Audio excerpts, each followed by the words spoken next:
अस्सलाम वालेकुम, आप देख रहे हैं ब्रेकिंग न्यूज़। मैं हूं मोहम्मद मालिक। अंदाज़ा तो आपको हो गया कि हम आज मईशत पे बात करना चाहते हैं, लेकिन उससे पहले दो तीन बहुत इंपॉर्टेंट बातें। मुल्क में हो क्या रहा है। आज इमरान खान साहब के लॉयर्स उन्होंने पछतावे का इजहार किया कि हमने अटक से अडियाला क्यों लेके गए। फिर उन्होंने डाल दिया अफजल मरवत पे कि जिन्होंने अपनी मर्जी से ही पटिशन डाल दी थी। फिर बाकी उनके केसेस तो चल रहे हैं। और मैं हमेशा कहता हूँ कि इस वक्त तहरीक जो है PTI, उसमें दो किस्म के लीडरान हैं, या गायब हैं या तायब हैं।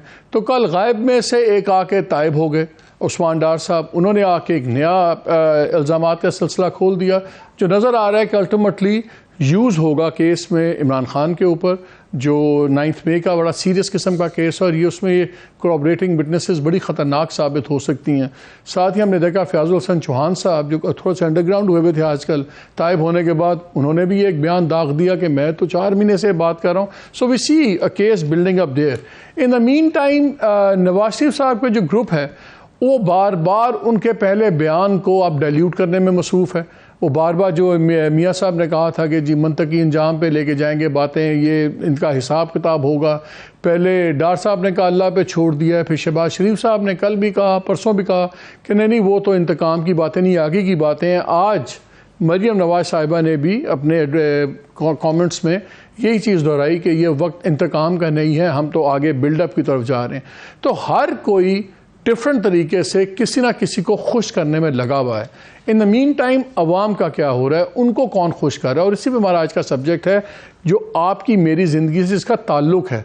ना आपने वज़ीर आज़म बनना है, ना मैंने बनना है, ये इनमें से किसी ने बनना है। ना आपके एसेट्स बाहर हैं ना मेरे हैं, इनके एसेट्स बाहर हैं। तो इनके मसाइल मुख्तलिफ नौइयत के हैं। हमारे तो सिंपल है, बिजली के बिल का क्या होगा, तनख्वाहों का क्या होगा, क्या कारोबार चलेंगे नहीं चलेंगे। हमारी ज़िंदगी शुरू और एंड हो रही है अब इकॉनमी के ऊपर। मगर उस पर आने से पहले मैं एक चीज़ पे आपको अपडेट देना चाहता हूँ। कल मैंने अपने प्रोग्राम में आपको बताया था क्या ड्रामा चल रहा है रानीपुर के अंदर। वो जो बेचारी फातिमा का केस था, 10 साल की बच्ची का, आज उनको पहली रिलीफ मिल गई है। जो इन्फ्लुएंशियल पीर फैमिली हैं सारे, जिसमें मरकज़ी मुल्ज़िम असद शाह साहब, ये वही पीर साहब हैं जो उस कमरे में सोए हुए थे कुछ गज़ के फासले पे जहाँ पे वो बच्ची ने तड़प तड़प के अपनी जान दी थी। उनकी अहलिया हिना शाह साहिबा, उनके ससुर फयाज शाह और एक उनका नौकर है इम्तियाज़ मिरासी। इनका मांगा हुआ था फ़िज़िकल रिमांड पुलिस ने, और वो उनको नहीं मिला, उनको जुडिशल रिमांड पे भेज दिया गया। अब फ़िज़िकल रिमांड क्यों मांगा हुआ था? मेरी इन्फॉर्मेशन के मुताबिक जो कपड़े उस बच्ची ने ज़ेबतन किए हुए थे जब उसकी मौत हुई, वो कपड़े ही गायब हो गए में। वो भी DNA के लिए बड़े इंपॉर्टेंट हैं। सो वो कपड़े भी इन्होंने पुलिस ने बरामद करने थे। पहली तो बात यह है कि वो कपड़े कि तो इतने विटनेसेस हैं, किसने लाश उठाई, वीडियो में जो लोग मौजूद थे, सो ऑब्वियसली किसने गुस्ल दिया, कैसे बच्ची के कपड़े गायब हो गए, वो सारी चीज़ें इस्टेब्लिश होनी है वो। लेकिन हमारी अदालतें भी माशाल्लाह वो भी शायद उस पीर इन्फ्लुएंस से नहीं निकल पा रही। बिकॉज लोकल, आप यकीन माने कल के प्रोग्राम के बाद मुझे 2-3 ऐसे इन्फ्लुएंशियल लोगों ने कांटेक्ट किया है सिंध से कि मैं खुद हैरान रह गया। एक के साथ तो कोई 10 साल से मेरी कोई ताल्लुक़ नहीं रहा था, उनका भी आ गया कि देखें आप इस चीज़ को मजहबी रंग में, का मजहबी रंग हम नहीं दे रहे, आप दे रहे हैं। एनीवे, पुलिस के इस वक्त हाथ बंध रहे हैं क्योंकि अब नज़र आ रहा है कि अदालत का रवैया भी बड़ा ही पार्शल होता जा रहा है। ये मैंने आपको 2 क्रिटिकल चीज़ें बताई हैं। दूसरा, पुलिस की भी जहाँ पे पूछने वाली बात है कि जो DNA के सैंपल्स लिए गए हैं उन तमाम लोगों के नहीं लिए गए जो हवेली के मुलाजिम आने जाने, वो बहुत बड़ी जगह है, बहुत लोग वहाँ पे रहते हैं। इनिशियल रिपोर्ट में रेप कंफर्म हुआ है, अभी तक DNA में किसी का नहीं पता लग रहा। और इतला ये है कि DNA के सैम्पलिंग्स भी गलत हुई हैं। सो वक्त आ गया है कि फ्रेश DNA सैंपल्स लिए जाएँ और सीनियर अफसरान की निगरानी में लिए जाएं। ये जो SHO लेवल पे और IO लेवल पे पहले गेम हुई है, ये सारा केस फेंका जा रहा है कि मेडिकल रिकॉर्ड्स में गन मारा जाए।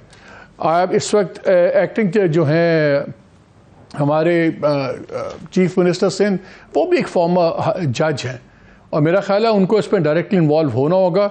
वरना यकीन माने ये जो ऐसे पीर जिनके हक़ में कच्चे के डाकू वीडियो निकालें, जिनके SHOs उनको फ्रंट रो में गाड़ियों में बिठा के हाथों में टेलीफोन दे के मोबाइल अदालतों में लेके जाएं, वो कभी नहीं पकड़े जाएंगे। हम इस पे नज़र रखेंगे इस केस पे, और चाहे उल्टा सीधा जो भी हो हम हर चीज़ आपके सामने रखेंगे। लेकिन अब मैं आपको बता रहा हूँ कि प्रेशर, जो पब्लिक प्रेशर दूसरा और इन्फ्लुएंशियल प्रेशर अदालतों पे बड़ी बेशर्मी से डाला जा रहा है। एंड आई थिंक जो चीफ मिनिस्टर सिंध हैं उनको इसका नोटिस लेना चाहिए चीफ जस्टिस पाकिस्तान को उसको नोटिस लेना चाहिए। अगर ये 184(3) नहीं बनता तो ये बड़े लोगों के केसेस के बजाय किसी आम फातमा का भी केस देख लें। अब आ जाएं आज की जो मेरा दूसरा सब्जेक्ट है वो इकॉनमी। बड़ी अलार्मिंग खबरें 2-3 छपी हैं। एक मीटिंग का अकाउंट देते हुए शहबाज राना साहब ने आज बताया है कि कितना डिफरेंस है कि अगर इंटरेस्ट पेमेंट्स की जो कैलकुलेशन पहली थी और अब थी तो बजट ही हमारा कोई खरब के ऊपर से आउट हो जाएगा। फिर से एक वर्ल्ड बैंक की रिपोर्ट आई है मंगल वाले दिन, उसने बड़ी अलार्मिंग चीज़ें पेश की हैं और उसमें मेन एक चीज़ ये है कि वो कहता है कि policy inconsistency has constrained the effectiveness of monetary policy on curbing inflation. हमें बताया गया कि जी महंगाई हमने रोकनी है इसलिए इंटरेस्ट रेट बढ़ना पड़ रहा है, लेकिन अभी जब मैं आपसे डेटा शेयर करूंगा तो आपको पता लगेगा कि क्या तबाही फैली हुई है। और आज ही 3 प्रोमिनेंट बैंकर्स ने एक बड़ा मज़ेदार आर्टिकल लिखा है।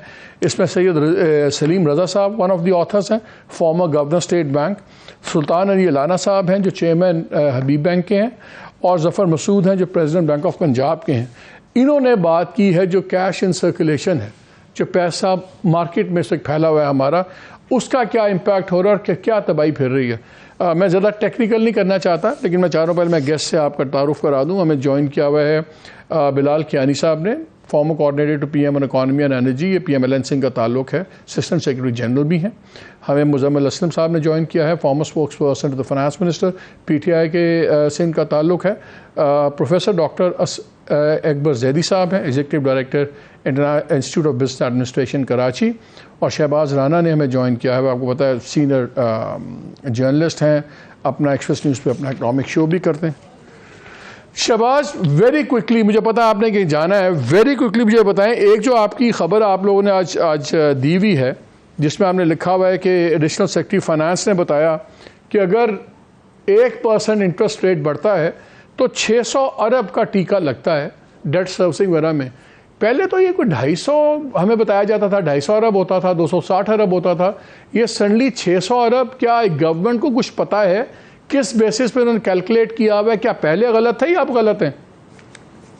जी बिस्मिल्लाहिर्रहमानिर्रहीम, बहुत शुक्रिया मालिक साहब। अकबर जैदी साहब इस पे बेहतर गाइड करेंगे, लेकिन मेरा ख्याल है जो कल नंबर दिया गया है 600 अरब रुपए का, ये नंबर मुझे गलत लगता है। मौसूफ ने एक सिंपल कैलकुलेशन मारी कि अगर 60,000 अरब रुपया पाकिस्तान का कर्जा है और स्टेट बैंक ऑफ पाकिस्तान शरह सूद में 1% इजाफा कर दे तो 600 अरब का इजाफा हो जाएगा। ये इतना सिंपल नहीं होता।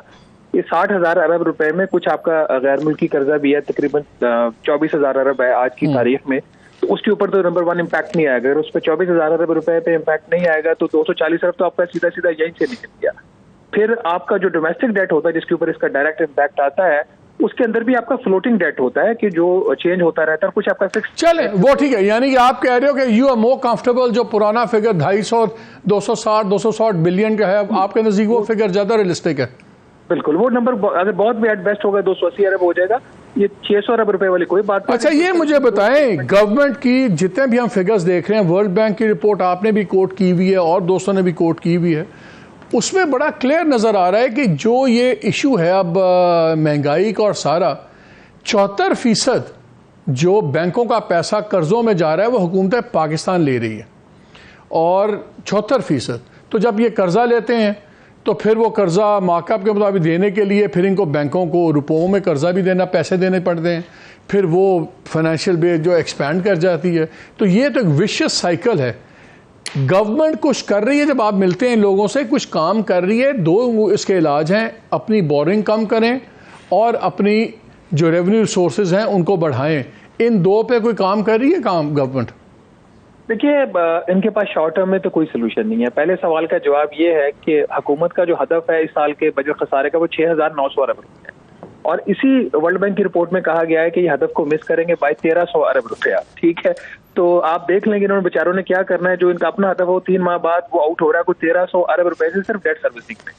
और जहां तक आपके महसूलात की बात है, अभी तक मेरा ख्याल है कि जितना भी आप शोर सुन रहे हैं कि हम चीजों को ठीक करना चाह रहे हैं और मिलिट्री एक्शन आपको नजर आ रही है, तो इतना मिसमैच है। अच्छा, एक खबर दें फिर आपको हम छोड़ देंगे। ये मुझे खबर दें, ये जो एक बात चली हुई है कि इनको IMF की तरफ से भी ये आ रहा है कि एक तो 50,000 रुपये वाले पे भी टैक्स लगाएं, और सैलरी जो तनख्वाहदार है जिसकी 5 लाख इनकम है उसके ऊपर भी 35% टैक्स लगाएं, क्या ये होने लगा? नहीं, ये IMF की तरफ से नहीं है, ये वर्ल्ड बैंक ने सजेस्ट किया, रिकमेंडेशन में दिया। अभी तक ये तब तक नहीं हो सकता जब तक किसी पॉलिसी लोन का इसको हिस्सा नहीं बनाते। अभी तो फर्स्ट स्टेज में उन्होंने इसको एक रिकमेंडेशन दी है कि आपकी जो सालाना एग्जम्पशन लिमिट है उसको नीचे करें, जिसका मतलब कि महाना अगर 50,000 की सैलरी है उस पर टैक्स नहीं है तो उस पर टैक्स लगाए। दूसरी बात, 5 लाख और 1 रुपया अगर आपकी आमदन है तो आपके ऊपर वैसे ही 35% पहले ही लगा हुआ है, जो कि मई या जून इस साल में 10 लाख के ऊपर आपको 35% रेट लगता था, वो पहले ही आपने 10 लाख से कम करके 5 लाख कर दिया। अब ये कह रहे हैं उसको और नीचे कम करें।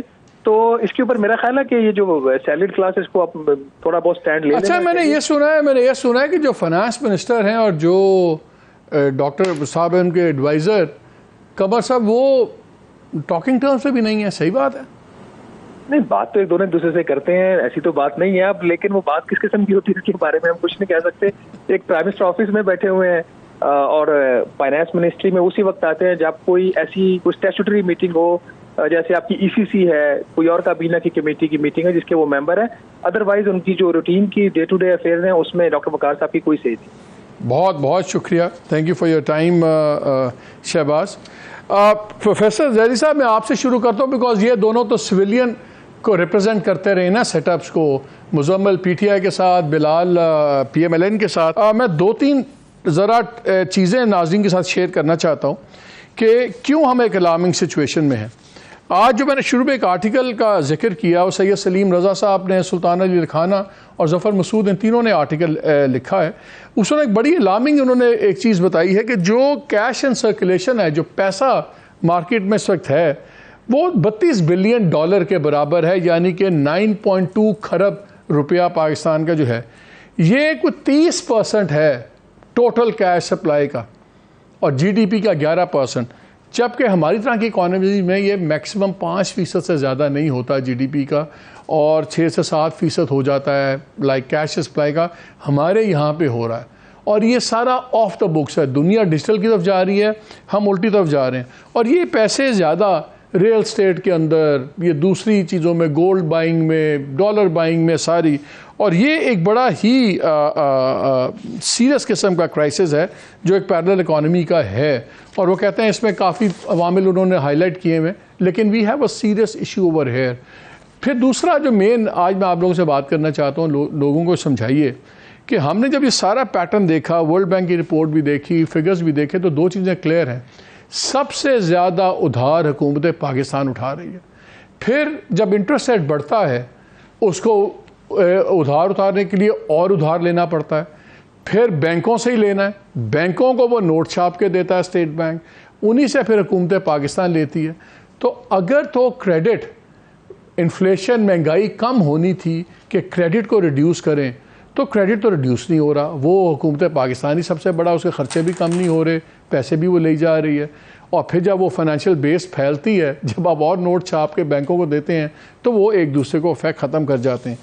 नज़र ये आ रहा है कि जब तक हुकूमत पाकिस्तान अपना ख़र्चा कम नहीं करेगी और दूसरा नई रिसोर्सेज ऑफ रेवेन्यूज़ नहीं लाएंगे, तब तक ये मसला, ये विशियस साइकिल चलेगा। डॉक्टर साहब ये बताएं, जब आपका इतना ज़्यादा cash flow, liquid cash market में फिर रहा है, तो ये टेरर फाइनेंसिंग में भी तो इस्तेमाल होता है ना, तो इसमें तो फिर इन्वॉल्व तो होंगे सारे लोग। तो फिर आपको कैसे हम फिर डिवोर्स कर सकते हैं चीज़ों को रियलिटी से? नहीं, देखें, जहाँ तक मनी इन कैश और सर्कुलेशन है, हम हमेशा से कैश इकोनॉमी रहे हैं। अब उसकी मकदार बढ़ गई है। हमारी इकोनॉमी बहुत एक्सपैंड हुई है, हुकूमत के पास पैसे नहीं आए, हमारा GDP नहीं बढ़ा क्योंकि मोस्ट ऑफ इट जो है वो अंडर द नेट है। लोगों के पास पैसे हैं। ये सारे जो स्पेकुलेशन हुई थी 334 रुपये डॉलर की, तो वो कहाँ से हुई थी? सिर्फ अफगानिस्तान उसमें मुलव्विस नहीं था, पाकिस्तान के भी बहुत सारे लोग थे। ये सारा आप कहीं पर भी मार्केट में चले जाए, कैश काफ़ी है, तो ये कैश बड़ा है। लेकिन वो फाइनेंसिंग उसकी क्या होती है, वो अलग बात है। जी हाँ, वक्त तो एक छोटी सी ब्रेक का हमारे साथ रहिएगा, बड़ी कुछ इंटरेस्टिंग बातें भी हम करेंगे।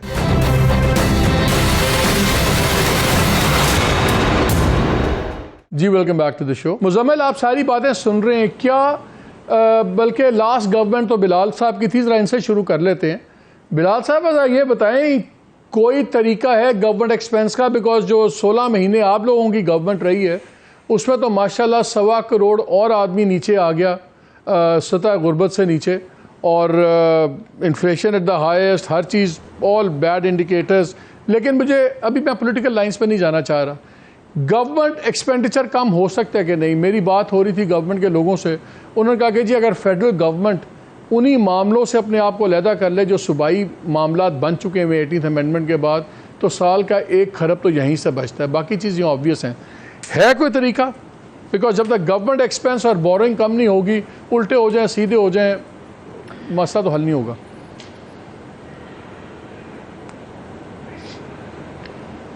जी बिस्मिल्लाहिर्रहमानिर्रहीम। मालिक साहब, thank you for having me on your show. और ये बड़ा इम्पोर्टेंट मौजू है जिस पे आज आपने शो किया है। हमारी जो मईशत के स्ट्रक्चरल मसाइल हैं उसके ऊपर ये गुफ्तगू ज़्यादा फ्रीक्वेंटली करना और एक सेन इन्वायरमेंट में करना, कंस्ट्रक्टिव तरीके से करना बहुत ज़रूरी है। देखिए, जो आपने बात की जी कैश इन सर्कुलेशन की, मैंने भी वो आज एक आर्टिकल पढ़ा। It was a very well thought through article. और हम जैसे भी जो पॉलिसी मेकिंग में किरदार अदा करने की कोशिश करते हैं, अपनी पॉलिटिकल पार्टीज़ में की इकोनॉमिक टीम में हिस्सा होते हैं, and generally as citizens it's always informative to get an insightful इस तरह का पॉइंट ऑफ व्यू जिसमें थॉट गई है। और यकीनन उसके अंदर उन्होंने अच्छी निशानदही 1-2 चीज़ों की है कि हमारी कैश इन सर्कुलेशन जो है वो आम तौर पे उन्होंने बताया है कि 11% ऑफ नेशनल GDP हमारे यहाँ है, एवरेज बाकी इमर्जिंग इकॉनमीज़ की 5% है। और ये यकीनन एक हमारे लिए मसला है, और उसमें उन्होंने क्यों यह मसला है उसकी भी उस आर्टिकल में अच्छी निशानदेही की है। तो देखिए, उसमें उन्होंने उसका एक और बुनियादी तौर पे जितना आपका कैश इन सर्कुलेशन बढ़ता है तो वो प्रोडक्टिव के बजाय अनप्रोडक्टिव सेक्टर्स की तरफ जाता है। वो ज़्यादा कंजम्पशन ओरिएंटेड एक्सपेंडिचर्स की तरफ होता है। वो साथ ही साथ जब कैश इन सर्कुलेशन आपकी मनी सप्लाई का ज़्यादा हिस्सा होगा तो वो फिर उसका मतलब है वो कैश जो है या वो पैसा जो वो बैंक से बाहर है जो अदरवाइज़ प्रोडक्टिव कामों के लिए ब्लेंड किया जा सकता है। तो दीगर वजूहात है और इसके ऊपर यकीनन हम सबको सोचना चाहिए। बहुत सारे मेजर्स हैं जो कि कभी शायद टैक्स फाइलर्स को बढ़ाने के लिए तो इम्प्लीमेंट किए गए हैं, मगर उसमें ये सवाल उठता है कि क्या उसका वो इफ़ेक्ट हुआ है या ऑपोजिट इफ़ेक्ट हुआ है। जिस तरह विद होल्डिंग टैक्स है आपका बैंकिंग ट्रांजैक्शंस पे, तो उसने टैक्स फाइलर्स में शायद उतना इजाफा नहीं किया जितना लोगों को डिस्करेज किया। बिलाल, मुझे एक चीज़ बताइए, तो ये सब चीज़ें यकीनन हमें कॉम्प्रिहेंसिव दुनिया में कहीं की बुनियाद पे करनी चाहिए। देखिए, दूसरा मालिक साहब जो आपका सवाल है जी, दूसरा इफ यू अलाउ, नहीं जी इफ यू अलाउ जी, वो आपने जो दूसरा सवाल किया था, I just wanted to address that quickly कि एक्सपेंडिचर कम हो सकता है कि नहीं। देखिए बात यह है कि आज आप यहाँ पे खड़े हैं कि इस साल का जो आपका बजटेड इंटरेस्ट एक्सपेंस है वो 7,300 अरब रुपए के करीब है, और आपका जो net revenue with federal government है सूबाई शेयर हटा के वो उससे कम है, 6,900 अरब के लगभग है जी। तो आप स्टार्ट में ही जो वफाकी हुकूमत अगर अपना टारगेट हिट कर भी ले तो जहाँ पे उसके फेडरल रेवेन्यूज़ खड़े होते हैं, नेट रेवेन्यूज़ खड़े हैं, वो उतने भी काफ़ी नहीं है कि इस साल के बजटेड इंटरेस्ट एक्सपेंस वो दे सके। ये यकीनन हमारे लिए अलार्मिंग सिचुएशन है। मगर मैं इसमें एक निशानदेही ज़रूर करना चाहूँगा कि हमारे इंटरेस्ट एक्सपेंस में बहुत ही वरीइंग किस्म का इजाफा 2018 के बाद हुआ है। 2018 में ये रकम 1,500 अरब रुपए पे खड़ी थी और अब ये बैलून करके नियरली 5 टाइम्स दैट हो गई है। और उसकी एक वजह यह है कि हमारा बहुत ऊंचा पॉलिसी रेट रहा है, और दूसरी वजह यह है कि हमारे खसारे बहुत बड़े रहे। अब जहाँ तक बात यह है कि हम किस तरह, मेरी नज़दीक जी हमारे मईशत के 2 मसाइल हैं। हम अपने इतना टैक्स नहीं कमाते जितना हमें कमाना चाहिए। एक्सपेंडिचर यकीनन हमें कर्टेल करना चाहिए जहाँ पॉसिबल हो, मगर आप उतना टैक्स नहीं कमाते जितना आपको कमाना चाहिए। और दूसरा, आप उतनी एक्सपोर्ट्स नहीं कमाते जितनी आपको कमानी चाहिए, जिसकी वजह से आप बार बार एक फॉरेन एक्सचेंज क्राइसिस में आते हैं, जिसकी वजह से आप फिर एक IMF प्रोग्राम में जाते हैं। Bilal, I want to keep my, मैं हमारा होता क्या है, एक सेकंड बिलाल छोड़ दे, मैं अभी उसमें नहीं पढ़ना चाहता किसने क्या किया क्या नहीं किया। आप लोगों ने भी बहुत माशाल्लाह कमाल दिखाए हैं, तबाही की है इकॉनमी की। आपने भी, मेरे नज़दीक PTI गवर्नमेंट ने भी, लेकिन मैं स्पेसिफिक इशू पे रहना चाह रहा हूँ, वरना इकॉनमी पे हम 40 मिनट में ज़्यादा घेराव नहीं कर सकते, अहाता नहीं कर सकते, बहुत वाइड है सब्जेक्ट। मैंने आज का इशू सिर्फ इसलिए रखा हुआ है प्योरली गवर्नमेंट एक्सपेंस के ऊपर। और ये जो आज कैश इन सर्कुलेशन की जब उन्होंने, मैंने आर्टिकल पढ़ा तो मैं खुद परेशान हो गया। मसलन इस आर्टिकल में मुजम्मिल में आपके पास आ रहा हूँ, उन्होंने लिखा हुआ है कि जी जो होलसेल और रिटेल सेक्टर है पाकिस्तान का, ये दुकानदार, मार्केटें, होलसेलर, ये GDP का 20.7% है, 20.7%। और जब आप इनका डिपॉजिट देखते हैं बैंकिंग सेक्टर में सिर्फ 5.8, 20.7 का हिस्सा है GDP का और बैंकिंग डिपॉजिट में 5.8, यानी कि 13% से ज़्यादा ये सारा कारोबार कैश पे कर रहे हैं, ऑफ द बुक्स। और फिर उसका नतीजा हमारे सामने है। इंडिया की और हमारी बहुत सी मुमासलत है बहुत चीज़ों के अंदर। इंडिया का ऐसा खौफनाक उन्होंने डेटा बताया है कि इंडिया में उन्होंने एक बनाया यूनिफॉर्म पेमेंट इंटरफेस। अब इंडिया में 40 जो है जो 40% है उनका ऑल ट्रांजैक्शन इन इंडिया अब डिजिटल हो रही हैं। इंडिया जैसे मुल्क में 40% तमाम ट्रांजैक्शंस हो रही हैं जो तकरीबन $2.4 ट्रिलियन हैं। और इंटरेस्टिंग बात यह है कि आधी से ज़्यादा तकरीबन आधी जो ट्रांजैक्शंस हैं वो 200 रुपये वाली ट्रांजैक्शंस हैं। इतनी छोटी ट्रांजैक्शन है 200 रुपये वाली, बिकॉज उन्होंने एक डायरेक्शन ली हुई है। मैं आपके पास ये पूछ के आ रहा हूँ कि ये गवर्नमेंट, हमारी जो गवर्नमेंट चल रही है काफ़ी सालों से हम देख रहे हैं, चाहे आप थे, चाहे PTI PPP वाले थे या PMLN वाले थे, 18th अमेंडमेंट के बाद तमाम मलबा जो प्रोविंशियल असेंबली गवर्नमेंट्स पे होना चाहिए था जिम्मेदारी, उन मिनिस्ट्रीज़ में भी ये लोग घुसे हुए हैं। ये कैश फ्लोस की हम हालत देख रहे हैं। मुझे ये बताएं क्या गवर्नमेंट के पास ऑप्शन है इस वक्त, बिकॉज गवर्नमेंट बोरिंग कम नहीं होगी तो हमारी तबाही ऐसे ही चलेगी। अगर ये कैश इन सर्कुलेशन कम नहीं होगा तो ये ब्लैक मार्केट ऐसे ही चलेगी। क्या लॉस्ट कॉज है कि कुछ हो सकता है? शुक्रिया मालिक साहब। सबसे पहले तो मैं आपने हमारे होश उड़ाए, मैं थोड़े से आपके होश उड़ा दूं, ठीक है जी। 2022 में जो करेंसी इन सर्कुलेशन थी, जो PTI की हुकूमत का आखिरी साल था, उस साल 662 अरब रुपए की बढ़ी, यानी कि 662 अरब रुपए और मजीद इजाफा हो गया था। ये जो 2023 जो PDM की हुकूमत गई है पिछला साल, इसमें 1576 अरब रुपए करेंसी इन सर्कुलेशन में इजाफा हुआ। मुझे ये समझ नहीं आ रहा कि ये 2.5 गुना इजाफा एक साल में करेंसी इन सर्कुलेशन का कैसे हुआ, और इतनी कैश इकोनॉमी की तरफ इन्होंने कन्वर्ट कर दिया। अब उसमें पॉलिसी आप कह सकते हैं कि जी इंपोर्ट पे जब बैन लगाया इन्होंने तो स्मगलिंग शुरू हो गई, सारा बॉर्डर से ट्रेड आ गया, उसके लिए पीपल नीड कैश एक्सेट्रा। लेकिन इंटरेस्टिंग बात पता है क्या है, जब से केयर टेकर हुकूमत गई है और नई हुकूमत आई है, करेंसी इन सर्कुलेशन 778 अरब से कम हो गई है, माइनस हो गई है, यानी कि बैंकिंग सिस्टम में। यानी कि ये बता रहा है कि पिछले जो 1-1.5 महीने से जो स्मगलिंग पे कर्ब्स लगे हैं या ये जो कैश ट्रांजैक्शंस हो रही थी उस पे जो कर्ब लगा है उससे 800 अरब रुपए वापस कम हो गया है। तो नून लीग के पिछले एक साल में तकरीबन 1600 अरब रुपए जो है कैश इकोनॉमी बढ़ गई। दूसरा जो total cash currency in circulation है वो है 9150 अरब रुपए, जो करेंसी का, जो टोटल करेंसी का मनी सप्लाई का तीसरा हिस्सा बनता है। तो और अगर ये आप ये देखें, और हमारी ये GDP का 10% बनता है, जो हमारे मुल्क में जितनी तिजारत होती है उसका 10% बाहर करेंसी इन सर्कुलेशन में पड़ा हुआ है, कैश में पड़ा हुआ है। अब आपने बात की कि 18 अमेंडमेंट के बाद क्या हो सकते थे खर्चे कम। देखें, शौकत तरीन साहब का एस्टिमेट था 700 अरब रुपए के जो खर्चे हैं आज भी जो है 18 अमेंडमेंट के बाद वफाक करिए जो सूबों को ले लेने चाहिए थे। मैं आपको गिनवाता हूँ मोटी मोटी चीजें जो सूबों को करनी चाहिए थी। सूबों को जो है एहसास प्रोग्राम जो 400 अरब रुपए का है वो सूबों को लेना चाहिए था, ये सूबे नहीं कर रहे, वो वफाकी हुकूमत करती है। सैलाब, एग्रीकल्चर पे टैक्स, जब इन्होंने इनकम टैक्स एग्रीकल्चर का ले लिया तो एग्रीकल्चर के सारे मसले इनकी जिम्मेदारी थी, चाहे ये खाद की सब्सिडी होती, चाहे वो गैस की सब्सिडी होती, चाहे वो ट्यूबवेल की सब्सिडी होती बिजली के चक्कर में, वो 1500 से 2000 अरब रुपए की वो वफाकी हुकूमत देती है। हायर एजुकेशन या वफाक रख ले या सूबे रख ले, इसमें भी जो है ठीक ठाक किस्म का पैसा जो है बाहर जाता है। तो ओवरऑल एस्टिमेटेड है, एस्टिमेटेड सिर्फ मैं आपको एक बात बता दूं कि 2 से 2500 अरब रुपए जो है, जो अदर देन ये जो महकमे इनके पास सिर्फ सूबे में होने चाहिए थे, वफाक में नहीं होने चाहिए थे, ये जो है इससे बचत हो सकती है। और तीसरी चीज ये कि जो हमने टैक्स में रिलीफ दिए, आपको मैं बताऊं, आप होश उड़ाने वाली बातें कर रहे थे। एग्रीकल्चर टैक्स 12.5 एकड़ तक फ्री है, कोई टैक्स नहीं है। 12.5 से 25 एकड़ अगर जमीन है तो 100 रुपए एकड़ टैक्स है, सिर्फ 100 रुपए एकड़, यानी कि 1250 रुपए 25 एकड़ की जमीन को रखे।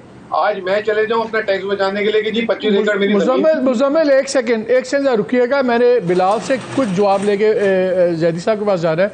बिलाल, ये जो मुजम्मिल साहब ने डेटा दिया है कि आपके ज़माने में 2,500% ही आप समझ लें बढ़ गया ये कैश इन सर्कुलेशन, बात तो नज़र आ रही, क्यों बढ़ा इन 16 आपके 16 माह में पीडीएम की गवर्नमेंट के? सर मेरी जी, तो आप मुझे बताइए कि अप्रैल 2022 में जो मामलात थे, जब एक मईशत को एक सिटिंग प्राइम मिनिस्टर ने डिफ़ॉल्ट की तरफ अपने हाथ से धकेला, तो आप मईशत में किस तरह का पैनिक आपने फैलाया, आपको अंदाज़ा है? जिस टाइम पे वोट ऑफ नो कॉन्फिडेंस से पहले एक वज़ीर आज़म ने जानबूझकर फैसला किया कि मैं मुल्क को डिफ़ॉल्ट की तरफ धकेलूंगा, तो उस मईशत में क्या करते हैं लोग कैश के साथ? उस मईशत में लोग क्या करते हैं आप मुझे बताएं? लोग या सोना ख़रीदना शुरू कर देंगे, या डॉलराइज करना शुरू कर देंगे, या कैश निकाल लेंगे, लोग जो बेच सकते हैं। ये पैनिक बनाया गया था उस टाइम पे हुकूमत को। हमने तो आके उसको अरेस्ट किया, IMF का प्रोग्राम आके रिवाइव किया, डिफ़ॉल्ट को अवर्ट करने की यकीन दहानी कराई, डिफ़ॉल्ट को अवर्ट। चले आप कह रहे हैं कि इनके एक्शन की वजह से हुआ, तो इस आग के अंदर यकीनन जैदी साहब देखिए इनकी 4 एक्शंस नहीं, एक 4 साल का तसलसल था, और उसके बाद जाते जाते नहीं एक IMF प्रोग्राम के अंदर आपने एक मुल्क डिफॉल्ट के रिस्क पे धकेला गया जानबूझ के, और इसीलिए आप साल डेढ़ आप भी IMF का प्रोग्राम हो रहा है कि नहीं हो रहा, रिवाइव हो रहा है कि नहीं हो रहा, कंटिन्यू हो रहा है, आप भी इसलिए ये बात करते रहे, पूरी मईशत इसको देखती रही है, सारे इन्वेस्टर्स, सारे कारोबारी लोग पर्सनल फाइनेंस के मामलात को भी देखते हुए इन सब चीज़ों को मद्देनजर रख रहे थे, तो यकीनन उसका एक इम्पैक्ट था। और यकीन करें ये हालात और बहुत ख़राब होते अगर ये स्टैंड बाय अरेंजमेंट ना होता। ये तो आप किसी से भी पूछ लें, ये हकीकत है। अब बात ये हमने यहाँ से आगे कहाँ पे जाना है, और यकीनन बहुत सारे स्ट्रक्चरल स्टेप्स हैं जिसकी लेने की ज़रूरत है। बहुत सारे सेक्टर्स हैं जो अपना फेयर शेयर ऑफ टैक्सेस नहीं अदा करते। हम एक्सपोर्ट्स उस लिहाज से नहीं कमाते जिस लिहाज से हमें बतौर मईशत कमानी चाहिए। तो ये चीज़ें हमें यकीनन देखनी होंगी। हमने देखना होगा कि कहाँ पे पॉलिसी मेजर से हम ज़्यादा डॉक्यूमेंटेशन ऑफ इकॉनमी इंकरेज कर सकते हैं, और किस तरीके से हम इन चीज़ों को एक सेम तरीके से, आपके चाहे वो स्टेट ओन्ड एंटरप्राइजेज हों, चाहे वो सर्कुलर डेट हो, जो आपके पब्लिक फाइनेंसेस के ब्लैक होल्स हैं, हम इनको किस तरीके से इनमें से निकलें। देखिए इसकी तरफ, और इसमें सबसे बड़ा किरदार आपने बात की थी स्टार्ट में कि ये जो इलेक्टेड गवर्नमेंट्स होती हैं या पॉलिटिकल गवर्नमेंट्स होती हैं, आपने सिविलियन का लफ्ज़ यूज़ किया था। देखिए बात यह है कि आई रिमेंबर 2013 से 17 तक की गवर्नमेंट चली, उसके बाद नवाज शरीफ साहब को हटाने के लिए एक पूरा प्रोजेक्ट किया गया। उससे अचानक आपकी पॉलिसी की सर्टेनिटी में एक ब्रेक लगी। अचानक जो एक तसलसल था उस टाइम पे, नहीं वो तसलसल तो हमने देखा है बिलाल साहब, मुझे याद है जब आप ही के फाइनेंस मिनिस्टर थे, आप ही के फाइनेंस मिनिस्टर थे, जब उन्होंने रिटेलर्स के ऊपर टैक्स लगाया जो बनता था 100 रुपया रोज़ का बनता था बड़ी बड़ी दुकानों पे, तो आप ही की लीडर ने ट्विटर के ऊपर उनको नसीहत की, और फिर 2-4 हफ्तों के बाद उनको नौकरी से निकाल दिया गया। तो वो तो छोड़ दें, व्हेन आई से इलेक्टेड गवर्नमेंट्स, ना आपकी गवर्नमेंट, ना पीपीपी की गवर्नमेंट, ना सुन लीजिए मुझे भी बात सुन लीजिए ना, मैं ये कह रहा हूँ कि इसमें आप सारे जिम्मेदार हैं, ना पीपल्स पार्टी की गवर्नमेंट, ना पीटीआई की गवर्नमेंट, ना पीएमएल की गवर्नमेंट, किसी ने रिटेलर्स को टैक्स नहीं किया, दुकानदारों को, होलसेलर को आप में से किसी ने हाथ नहीं डाला। माजरत नहीं सर, माजरत के साथ आप एक पॉलिसी मेजर को नहीं सर, माजरत के साथ देखिए आपने जो पॉलिसी मेजर का, मैं बिल्कुल ये समझता हूं कि रिटेलर्स को, एग्रीकल्चर सेक्टर को, रियल एस्टेट को अपने हिस्से का टैक्स देना चाहिए, मगर आप एक पॉलिसी मेजर को एक पूरे पॉलिटिकल अनसर्टेनिटी क्रिएट करके एक हुकूमत को हटा के, पूरे सिविलियन सेटअप को आप एक हटा के उसके साथ मुवाजना नहीं कर सकते। देखिए आप यकीनन आप हर पॉलिसी में चले मेरे सवाल का जवाब दे दें जैदी साहब। I have to go to Zaidi साहब। मुझे सुन ले, मेरी बात सुन लीजिए, मेरी बात तो सुन ले बिलाल। लास्ट ईयर तनख्वाहदार तबके ने 267 के 268 बिलियन रुपए टैक्स अदा किया। ये जो आपके दुकानदार वगैरह ये सारे मिला लें, इनकी टोटल जो आया था कुछ 60 बिलियन टैक्स था। मैंने अभी एक फिगर दिया कि जीडीपी का 20% इनका हिस्सा है जीडीपी का। बैंकों में इन्होंने 5.8 रखा हुआ है। अगर रिटेल सेक्टर, ये दुकानदार और होलसेलर, अगर ये खुली टैक्स चोरी नहीं कर रहे, सब कुछ नहीं कर रहे, और यही वोट बैंक कंट्रोल करते हैं, पॉलिटिकल पार्टीज इनके सामने बेबस हो जाती हैं और फिर टैक्स देना पड़ता है आम आदमी को जो बेचारा नौकरी वाला है। आप सारे जिम्मेदार हैं। So let's call a spade a spade.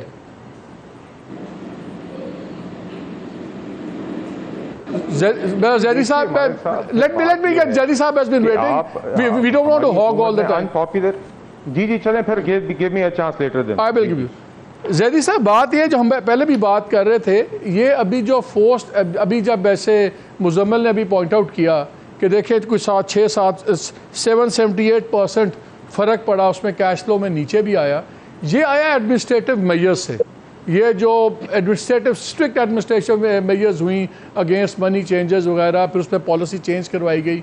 State bank ने उनकी फॉर्मेशन में डिफरेंट लिक्विडिटी को बढ़ाया, 3 करोड़ से 50 करोड़ मिनिमम किया। फिर हमने बिजली चोरों के ख़िलाफ़ एक्शन देखा। ये और बात है कि 600 अरब सालाना चोरी है, चलें 10 अरब तो सामने आया। नज़र तो यही आ रहा है कि एडमिनिस्ट्रेटिव पर्पसेस से ही बड़ा कुछ होना शुरू हो जाता है। तो फिर मुझे ये बताएं, क्या फिर अब हम एक हाइब्रिड निज़ाम में स्टक हो गए? क्योंकि जितने बड़े ये फैसले हैं, मैंने किसी पॉलिटिकल गवर्नमेंट में हौसला नहीं देखा दुकानदारों को और मार्केटों को टैक्स करने का, चाहे वो पीपल्स पार्टी है, चाहे पीटीआई है, चाहे वो मुस्लिम लीग नून इन पर्टिकुलर, इनकी तो बहुत बड़ी बेस वही है। तो उनको इन्होंने टैक्स नहीं करना।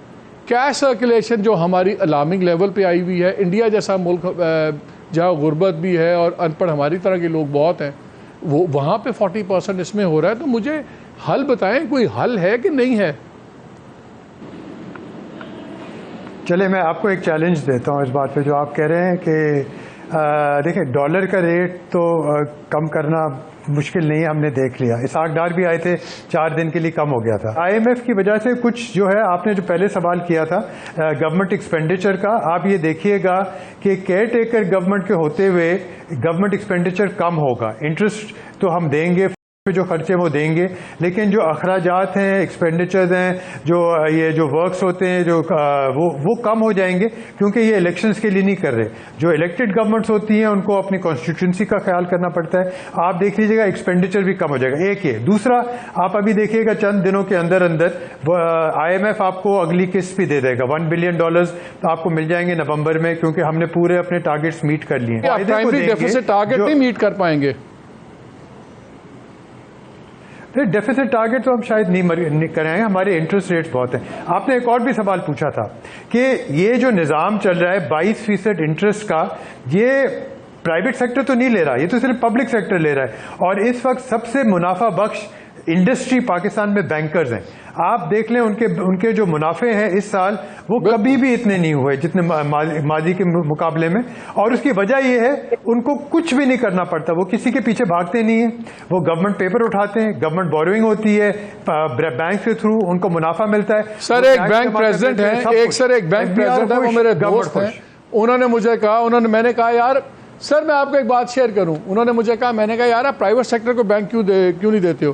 उन्होंने कहा मालिक आप दीवानों वाली बातें ना करें, मैं सुबह गवर्नमेंट को देता हूँ, 2:30 बजे मैं चला जाता हूँ, लंच करता हूँ, फिर मैं गोल्फ खेलता हूँ, मुझे कोई किसी को पैसा देने की जरूरत नहीं है। मुजम्मिल साहब, क्या रिटेलर्स और ये जो होल सेलर्स हैं, हड़तालें भी होंगी, सब कुछ भी होगा, लेकिन ये बहुत बड़ा सेक्टर है। क्या इसको एक ही इलाज है? जैसे जैदी साहब ने कहा हड़तालें करते हैं तो करें, बंद होता है मुल्क 8 दिन तो होने दें, लेकिन टैक्स रेट में लाया जाए। देखिए मालिक साहब, आपने बताया ना 20% GDP का बनता है, रुपयों में बनता है ये ये बनता है 18,000 अरब रुपए। अब 18,000 अरब का अगर सिर्फ 10% भी एवरेज टैक्स ले लें तो 1,800 अरब रुपए बनता है। अगर 5% टैक्स ले लें तो 900 अरब रुपए बनता है। तो इतना बड़ा टैक्स अपॉर्चुनिटी है जो हमने छोड़ी हुई है। आप लोगों ने क्यों नहीं ली थी PTI के ज़माने में? देखिए हमने तो लगा दी थी ना, ट्रैक एंड ट्रेस लगा दिया था। POS किसने लगाया था सर? आप भूल जाते हैं, आपकी मेमोरी शॉर्ट है क्या चक्कर है? सब बूढ़े हो गए। इनकम टैक्स 50,000 पे हमने सेल्स पे वो भी कर दिया था। ये सारे काम कर दिए थे, ट्रैक एंड ट्रेस भी लगा दिए थे रिटेलर होलसेलर्स पे। आज POS वो हमारा लगा हुआ, ये इन्होंने रिवर्स कर दिया सारा कुछ आकर।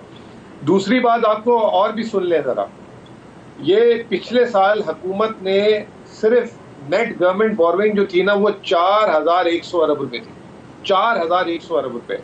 और जो प्राइवेट क्रेडिट ऑफटेक जो आप अभी बात कर रहे थे, सिर्फ एक साल पहले पाकिस्तान का रिकॉर्ड लगातार 1612 अरब रुपए प्राइवेट क्रेडिट ऑफटेक हुआ था, और जो पिछला साल गुजरा है जो नून लीग का वो 211 बिलियन 211 अरब, सिर्फ 211। You right. तो ये इसको इकोनॉमिक्स की डेफिनेशन में कहते हैं, जैदी साहब हमारे उस्ताद हैं, इसको कहते हैं crowding out of private sector. तो मैं आपको बताऊं कि इन्होंने सारे रिफॉर्म प्रोसेस उल्टे कर दिए, सारा कुछ उल्टा कर दिया। बिलाल मुझे एक चीज़ बताएं, आप पॉलिसी मेकिंग में इन्वॉल्व होते हैं PMLN की, you're a young man but with a lot of weight in there, मुझे पता है। ये मुझे बताएं कि क्या अगर अब आप लोगों की गवर्नमेंट बनती है, जो नज़र आ रहा है कि आप लोगों की कोई कोलिशन बन जाएगी, ये मुजम्मिल साहब वगैरह के तो बुरे दिन आए हुए हैं, इसलिए इनसे क्या पूछना है ये सवाल, नमक की तो ज़ख्मों पे नमक पाशी वाली बात होगी, लेकिन लग ये रहा है कि आप लोगों की गवर्नमेंट बन जाएगी, एक अलायंस टाइप, और PMLN लीड करेगा। क्या पब्लिकली PMLN ये कमिट कर सकती है कि वो रिटेलर्स को और होलसेलर्स को प्रॉपरली टैक्स करेगी जिस तरह होना चाहिए?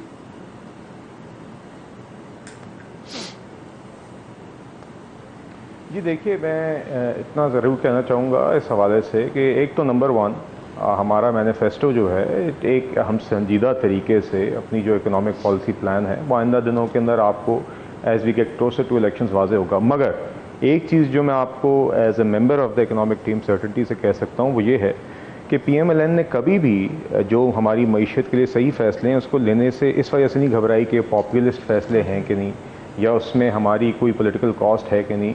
देखिए, हमने तो वो IMF का फ़ैसला पिछले साल आके डिफ़ॉल्ट अवर्ट करने का फ़ैसला, और हमने काफ़ी ऐसे डिसीजंस लिए जिसका काफ़ी ब्रंट हमें फेस करना पड़ा है, और आपने और लोगों ने राइटली सो उसकी कुछ कॉस्ट्स थी जो जो जो at the Awami discourse level उसका एक सर दुकानदारों को, रिटेलर्स को और होलसेलर्स को टैक्स करेंगे कि नहीं करेंगे? टाइम ने प्रूव किया। अब देखिए मेरी अर्ज सुनिए, मैं आपको ये कहता हूँ सर, देखिए मैं यकीनन हमारी पार्टी ये बिलीव करती है कि जो सेक्टर्स अपना फेयर शेयर ऑफ टैक्सेस नहीं देते उनको यकीनन देना चाहिए, और उसको करने के लिए हम यकीनन सारे इकदाम उठाएंगे। दूसरी बात, जो आपके स्टेट ओन्ड एंटरप्राइजेस के हवाले से फैसले हैं, देखिए 90s के अंदर भी नवाज शरीफ साहब ने ही, आपको याद होगा कि इकॉनमी को लिबरलाइज किया था।